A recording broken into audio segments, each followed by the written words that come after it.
அனைவருக்கும் என் அன்பான வாழ்த்துக்களை கூறிக்கொள்கின்றேன். வணக்கம். அன்பு தமிழ் சகோதர சகோதரிகளே, நான் இப்பொழுது உங்களிடம் கூறக்கூட வேண்டிய அவசியமான ஒரு விஷயம். நமது வாழ்க்கையில் நாம் வாழும்போது நமக்கு அவசியமான ஒன்று மொழி. அந்த மொழிகளிலே உயர்ந்த மொழியாக நாம் கருதுவது நம்முடைய தமிழை. நம்முடைய தமிழை நாம் பெருமையாக பேசிக்கொள்கின்றோம் என்று நாம் பெருமைப்பட்டு கொள்ள வேண்டியதுதான். நாம் தான் நம்முடைய தமிழை பெருமையாக பேசிக்கொள்ள வேண்டும். நம்முடைய தமிழினுடைய அருமையும் பெருமையும் இனிமையும் அதன் தன்மையும் தொன்மையும் நாம் அறிந்ததே. நாம் இன்னும் அறிந்து கொள்ள வேண்டிய அவசியம் நிறைய இருக்கின்றது. சிறிது சிந்தித்து பாருங்கள்.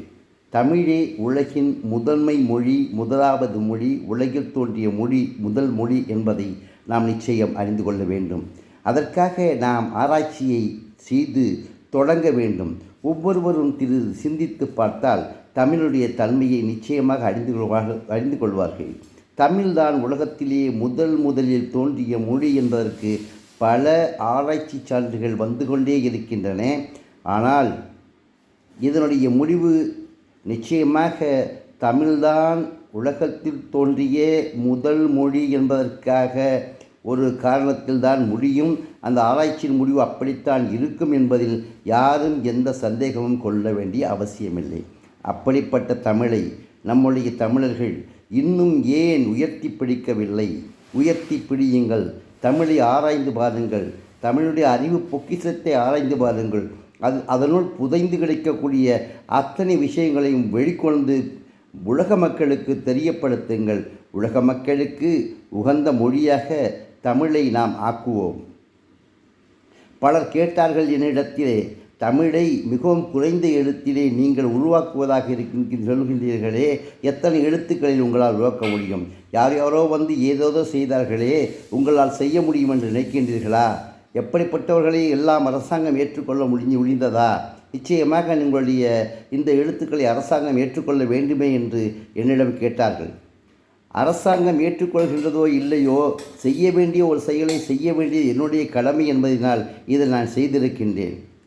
இப்பொழுது கேட்கின்றார்கள், 21 எழுத்திலே எப்படி உங்களால் முடியும் என்று. ஆம், நிச்சயமாக தமிழ் எழுத்திலே 21 எழுத்துக்களை மட்டுமே கொண்டு நிச்சயமாக தமிழை எழுதவும் படிக்கவும் முடியும் என்பதுதான் என்னுடைய கண்டுபிடிப்பு. 21 எழுத்துக்கள் எப்படி என்பதை, 21 எழுத்துக்களால் எப்படி முடியும் என்பதை பலரும் ஆச்சரியத்துடனும் சந்தேகத்துடனும் என்னை பார்த்து கொண்டிருந்தார்கள்.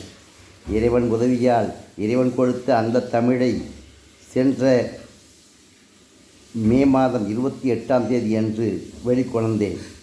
அதை நமது பாராளுமன்ற உறுப்பினர் மதிப்பிற்குரிய எம் அப்துல்லா MP அவர்களை வைத்து வெளியிட்டேன். இன்று சுமார் 70,000க்கும் மேற்பட்ட உலகிலுள்ள தமிழ் மக்கள் அதை பார்த்து சந்தோஷமடைகின்றார்கள், பெருமைப்படுகின்றார்கள். தினமும் என்னிடம் கேட்டுக்கொண்டிருக்கின்றார்கள் அவர்களுடைய சந்தேகத்தை பற்றி. உங்களுக்கு ஏதும் சந்தேகம் இருந்தால் என்னிடம் கேளுங்கள். ஆனால் 21 எழுத்துக்களை மட்டுமே கொண்டு எப்படி என்பதை நான் உங்களிடம் பலமுறை விளக்கியிருக்கின்றேன். நீங்கள் மேலும் பார்க்க வேண்டுமென்றால் யூடியூப் சேனலிலே புதுமை தமிழ் என்ற அந்த சேனலை பார்த்து நீங்கள் தெரிந்து கொள்ளுங்கள். உங்களுடைய சந்தேகங்களை எனக்கு தெரியப்படுத்துங்கள். உங்களுக்குள்ள சந்தேகங்களை நான் நிச்சயமாக தெளிவுபடுத்துவேன். மேலும் நிச்சயமாக இன்னும் அளவுக்கு அதிகமான நான் கண்டறிந்த இந்த எழுத்தை பற்றிய விவரங்களை உங்களிடம் கூறுவேன் என்பதை கூறி விடைபெறுகின்றேன். நன்றி, வணக்கம். என் அன்பு தமிழ் சொந்தங்களே, தமிழ் சமுதாய சொந்தங்களே, என் அன்பிற்கினிய தமிழர்களே, வணக்கம்.